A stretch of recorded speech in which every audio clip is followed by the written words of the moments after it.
Good morning, good afternoon, good evening, depending on when you're watching. Welcome to Forged from Iron. I am joined by Charlie from Bees TV. Charlie, how you doing? I'm doing absolutely wonderful, mate. Thank you. Thank you very much for joining us on what appears to be our pilot episode. So you are a little bit of a guinea pig for me. Hello. Cheers, Rob, for putting up that massive, great banner and covering up 3/4 of the screen. That's amazing. He's in the background doing his bit. So, Charlie, pretty much what we want to do with this going forward, and I'm going to give you a chance to introduce yourself as we go, is I want to basically do a bit of opposition recon. It's not something that I've seen other channels do. Not so much West Ham ones anyway. They do opposition. They kind of pick their players, but they don't really talk to, other fans and other YouTubers from other fan channels. So tell us a bit about yourself. Tell us about your channel. Plug your link. Do all your bits. Okay. Well, I'm Charlie. I'm one of the co-directors at Bees TV, which is just like a very small Brentford fan channel, who's just started to pick off recently. Because we thought that this season, the Premier League season, would be our biggest season in terms of view count and stuff like that. So we started to up our budget a little bit in certain areas of post-match interviews. I don't know if you've seen any of them, but there was that one with the Liverpool fan, and many people didn't really like it. So it was quite hilarious, but apparently it was a genuine video. So that was fun. But yeah, no, we're a very small, inclusive Brentford fan channel. Anyone's invited on. Anyone can talk. Anyone can have their opinion. So that's football for us, and we love it. Yeah, you'll notice as we go on with opinions with regards to across these channels, and part of the reason me and Rob enjoy doing what we do here at Forged is everyone does have their own opinions. You don't always agree on things. If you go back and watch a few of our videos from last season, opinion was very divided about your ex-player that we currently have in Mr. Ben Rama. We were very, very divided across the fan base with regards to how he was performing. There was some that announced it was hate when we didn't feel he was doing so good, and I myself didn't think he was performing as well as he probably could do or should do as a £25 million man. But it's all about the opinions, and you're going to get people that will agree and disagree. But you mentioned in that Liverpool one, I'm going to have to go back and look for that, because I actually watched that game last week, and I have to say, you guys put in an absolute shift. It was an amazing game to watch, and I don't know whether you're aware, I run a pub.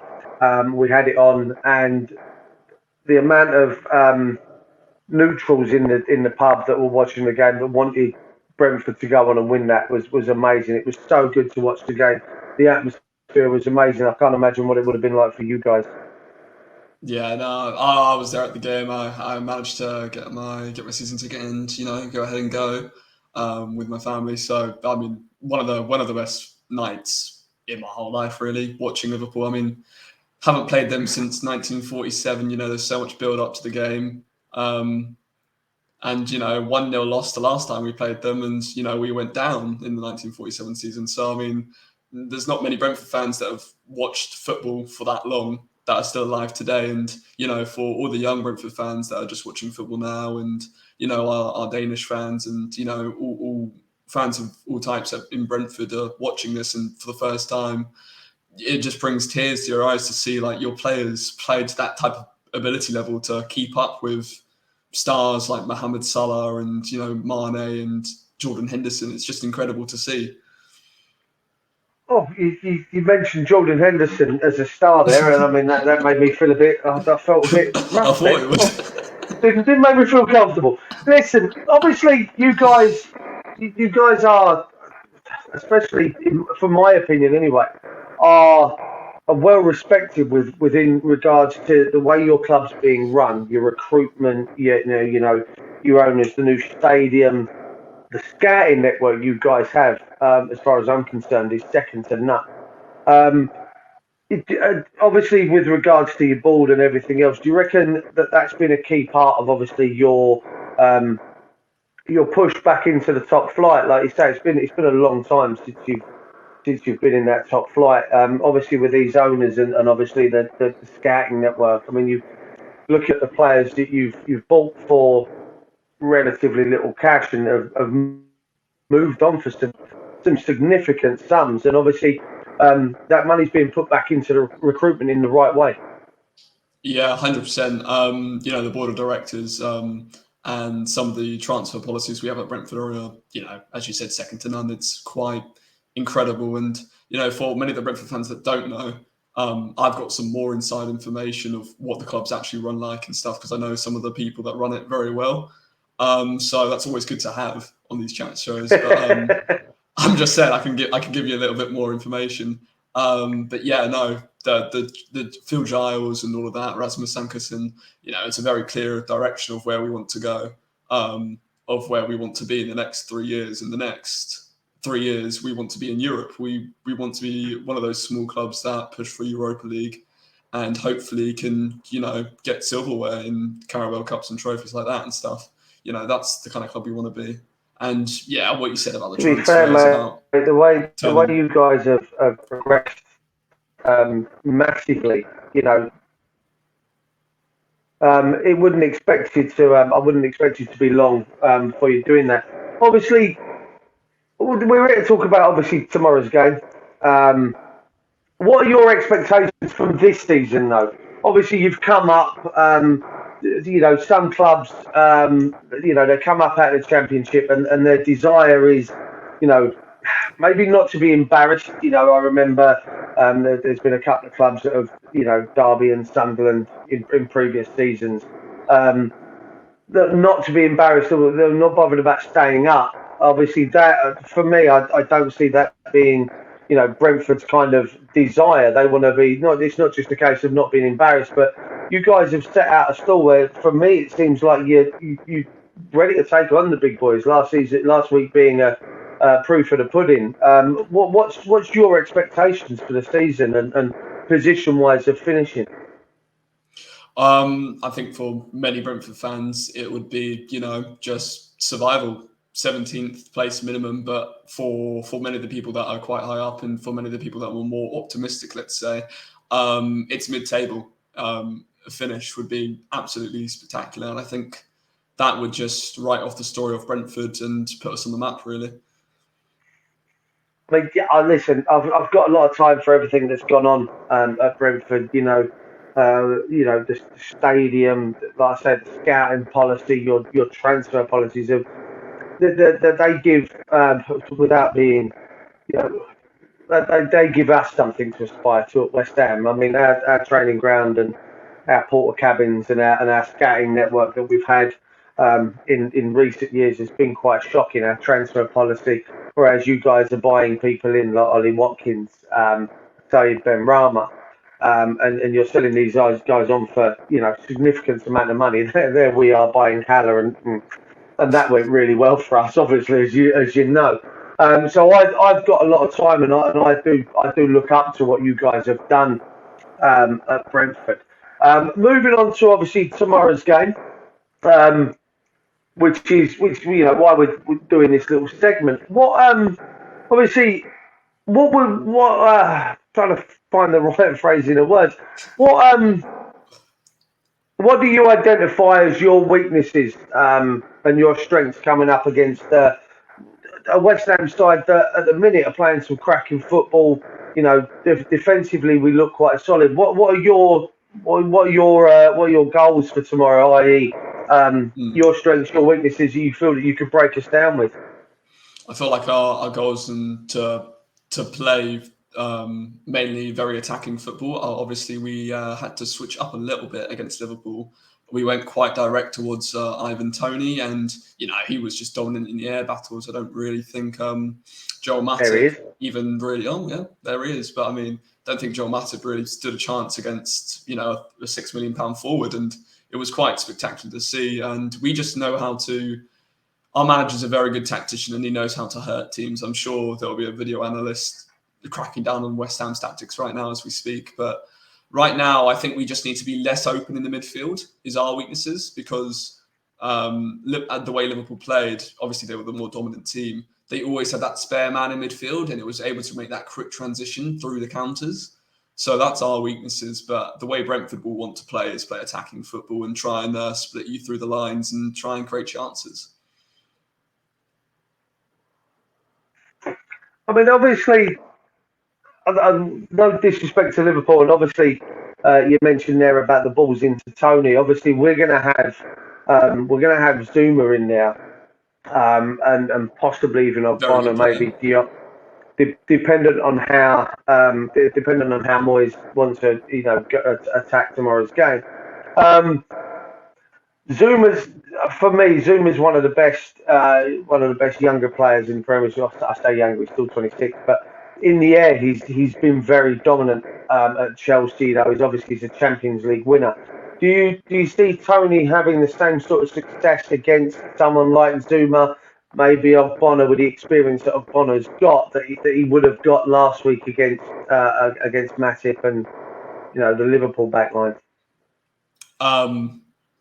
To be honest with you, I feel like determining whether a player like that, like Kurt Zuma and Ogbonna, are going to be a threat towards Tony and see if they can stop him creating chances for us, would be a problem for Tony, and he needs to work on how he's going to deal with the centre backs and how he's going to split them off, because he's a very good positional striker and he knows how to run off a defensive player, like he did against Matip and Van Dijk.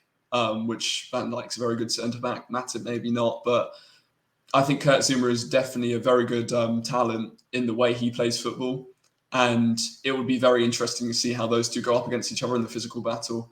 But I think Tony's aerial win percentage over any other striker or defender this season is top 3, I believe, so it will be very interesting to see. I'm not quite sure how it's going to play out, but we'll find out.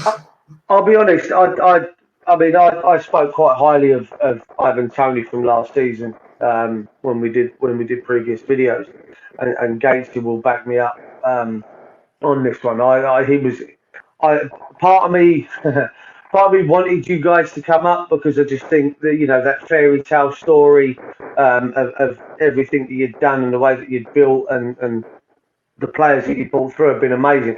But then part of me was like, no, I want Tony. So, obviously you guys coming up meant that Ivan Toney wasn't going to leave. Let's be honest. He was unless a significant bid came in for him, he was never going to leave, because he was the guy that, Brentford wanted to lead the line in the Premiership. Let's not mess around.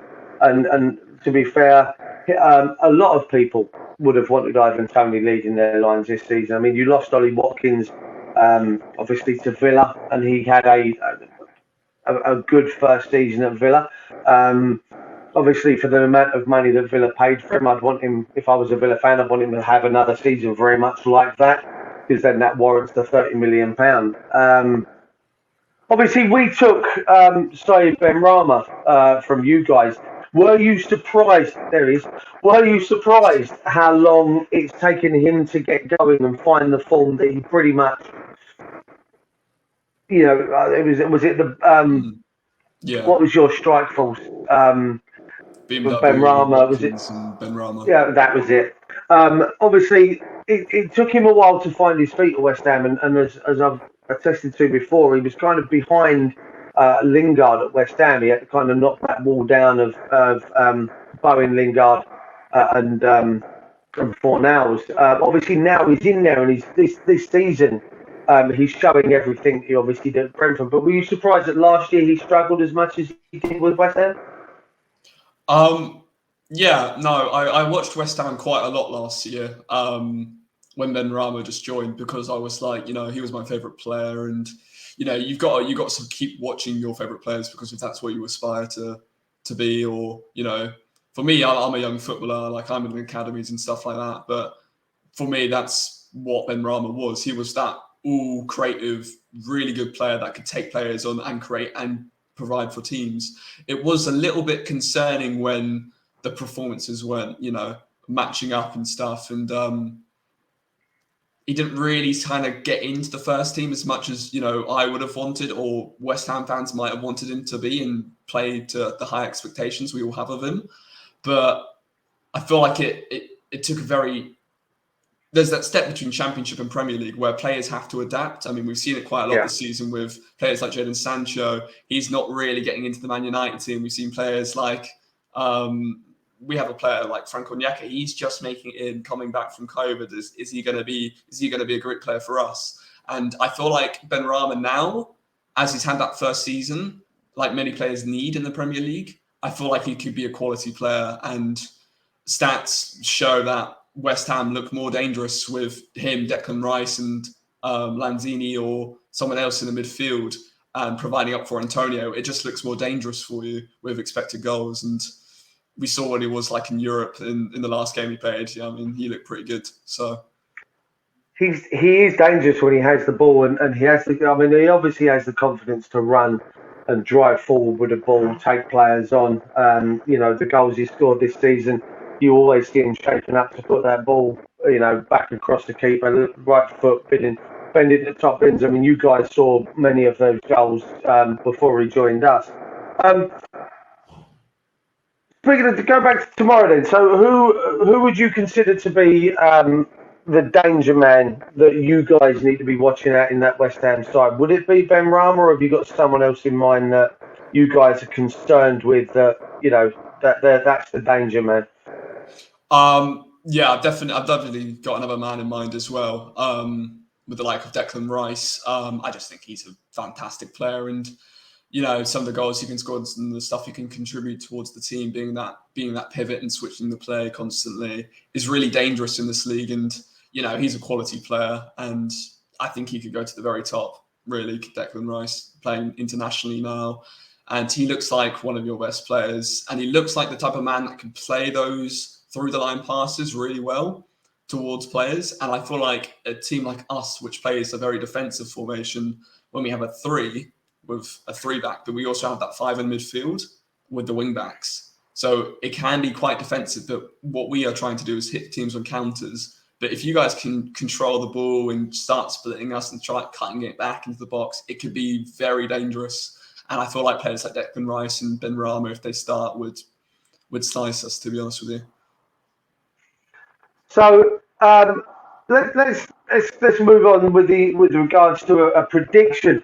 What does, and we'll go both ways, because I've been in your shoes, obviously when we were in the Championship for a few years and everything else, and you kind of, your heart runs away with what your head's actually thinking. So you've got to get both under control. Obviously, this being your first season in the Premiership, and you know, as you said there, just survival would be, you know, a fantastic season for you guys. And I think part of the fairy tale is that a lot of other fans, and myself included, are looking at Brentford, and I'm going, I really want you guys to stay up. I think it's that fairy tale side of things. You know, they're not what you consider to be a huge club. Like when you look at the likes of, I suppose in a way, Sunderland being down where they are now, that's a huge fall from grace. You had City before the you know, the oil money came in, if you will, you know, the Arab money. But the fans stuck by them, and it's the same with you guys. You know, the fans have stuck by Brentford, and you've always had a great crowds.